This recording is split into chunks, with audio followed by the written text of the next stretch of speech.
Inilah Gorissa dan TV, membaca Indonesia dengan 3 metode. Metode pemikiran. Selamat malam kepada pemirsa Gorissa dan TV di seluruh Indonesia. Gorissa dan TV membaca Indonesia dengan 3 metode pemikiran. Metode pemikiran kritis, metode pemikiran analitis, dan metode pemikiran reflektif. Pemirsa Gorissa dan TV yang kami cintai, pada malam hari ini kita berdiskusi secara khusus terkait dengan penggunaan sumber daya di dalam kepolisian. Nah, sebagaimana Bapak Ibu ketahui bahwa kepolisian itu merupakan lembaga milik publik, lembaga milik negara ya. Dan dalam kasus Verdi Sambo yang melakukan penembakan terhadap Brigadir Yosua, kita melihat bahwa ada sebuah fenomena yang menarik di sana yang selama ini fenomena ini jarang diangkat ke tengah publik ya, menjadi isu yang bisa dibahas oleh berbagai media, baik media lokal maupun juga media nasional ya, terutama oleh televisi ya, yaitu tentang penyimpangan penggunaan sumber daya di dalam kepolisian ya. Nah, sebagaimana Bapak Ibu ketahui bahwa kasus penembakan Brigadir Yosua oleh Verdi Sambo tentu saja tidak hanya menjadi presiden buruk bagi kepolisian sebagai penegak hukum, tetapi juga merupakan bagian dari penyimpangan tugas dan fungsi kepolisian. Sebagaimana kita ketahui bahwa kepolisian menjalankan 3 fungsi utama, yaitu menjaga ketertiban dan keamanan, kemudian yang kedua melakukan penegakan hukum, dan yang ketiga memberikan perlindungan dan pengayoman terhadap masyarakat sebagaimana dimandatkan atau diatur dalam Undang-Undang Kepolisian Nomor 2 Tahun 2022 tahun 2002 tentang Kepolisian Negara Republik Indonesia, khususnya di dalam pasal 2 ya. Nah, dalam Undang-Undang Nomor 2 Tahun 2002 tentang Kepolisian Negara Republik Indonesia, itu dikatakan bahwa fungsi utama dari kepolisian itu adalah menjaga ketertiban dan keamanan, melakukan penegakan hukum, dan memberikan perlindungan dan pengayoman terhadap masyarakat ya. Kemudian yang berikutnya, kepolisian juga merupakan sumber daya negara atau sumber daya publik yang tidak bisa digunakan untuk kepentingan pribadi. Karena itu, penggunaan ajudan di kepolisian oleh para perwira polisi sebagaimana yang ditampilkan di dalam kasus Verdi Sambo tentu saja perlu segera dievaluasi ya, dan perlu ditanggapi oleh Presiden dan juga oleh Kapolri, karena Kepolisian Republik Indonesia itu berada langsung di bawah Presiden Republik Indonesia. Nah, hal ini karena dalam kasus Brigadir Yosua kita melihat bahwa terjadi penyimpangan penggunaan sumber daya Kepolisian Republik Indonesia, di mana penyimpangan penggunaan sumber daya ini tentu saja bertentangan dengan tugas dan fungsi kepolisian sebagaimana diatur di dalam pasal 2 Undang-Undang Nomor 2 Tahun 2002 tentang kepolisian. Nah, penyimpangan itu pertama, ajudan digunakan untuk melayani kepentingan istri perwira polisi dan keluarganya, seperti mengantarkan makanan, menyetrika pakaian, dan sebagainya sebagaimana nampak dari tugas dan fungsi yang dijalankan oleh Brigadir Yosua dan juga Brada E dan teman-temannya.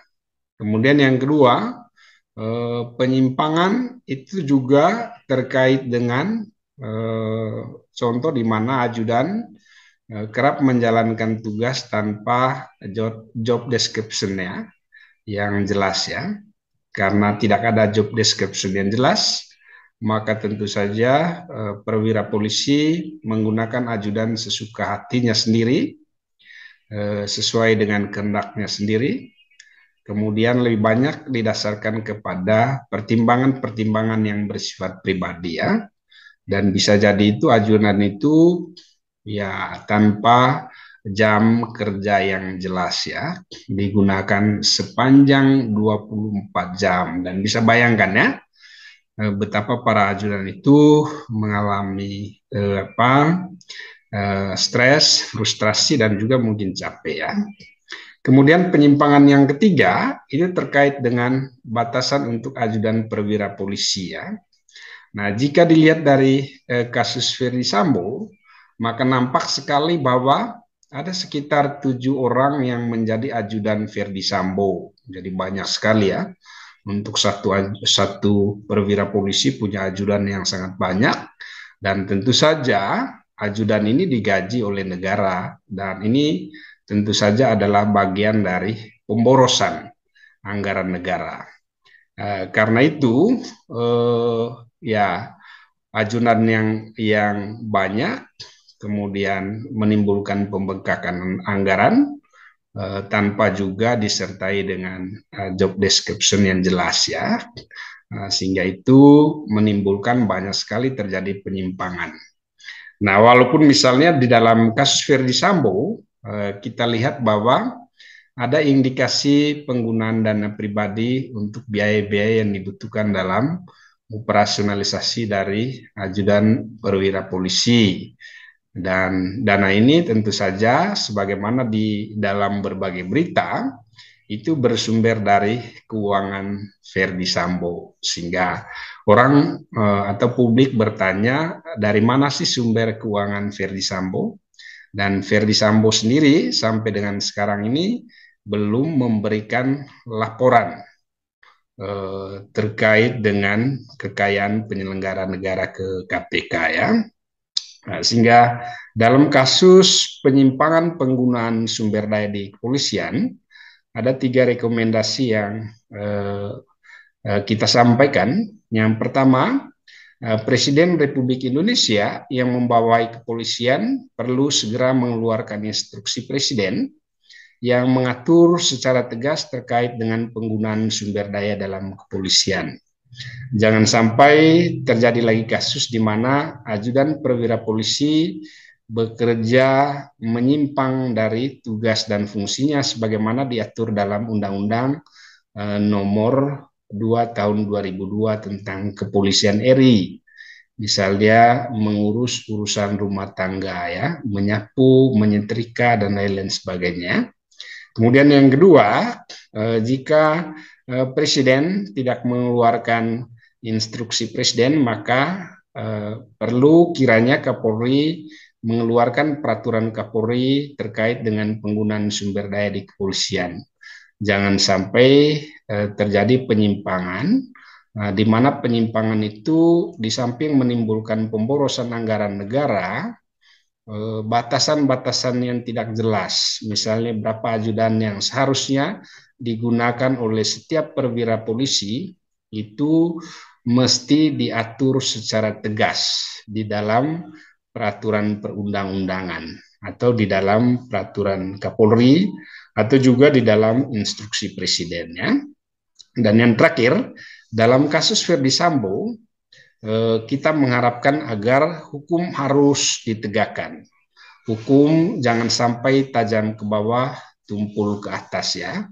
Tajam ke masyarakat tetapi tumpul ke polisi sebagai penegak hukum ya.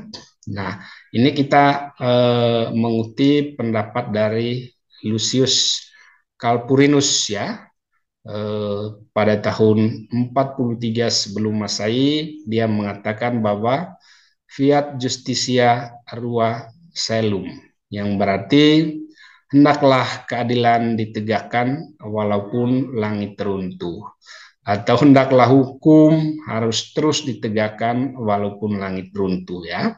Nah, ungkapan ini menegaskan bahwa dalam kondisi segawat apapun, hukum harus tetap berdiri tegak dan tak tergoyahkan. Nah, sekalipun Verdi Sambo misalnya ada indikasi sebagaimana diberitakan menjadi bagian dari mafia di dalam kepolisian, tetapi kepolisian sebagai lembaga penegakan hukum harus benar-benar mempunyai komitmen untuk menjunjung tinggi hukum, bekerja di bawah prinsip-prinsip hukum, dan mampu menjalankan fungsinya sesuai dengan Undang-Undang Nomor 2 Tahun 2002 tentang Kepolisian Republik Indonesia. Demikian saja materi kita pada malam hari ini. Selamat malam. Dan apabila Anda suka dengan materi yang kami sajikan, jangan lupa like, subscribe, dan komen ya. Dan berikan juga catatan kritis Anda terkait dengan Gori Sadan TV. Terima kasih, selamat malam, sampai jumpa.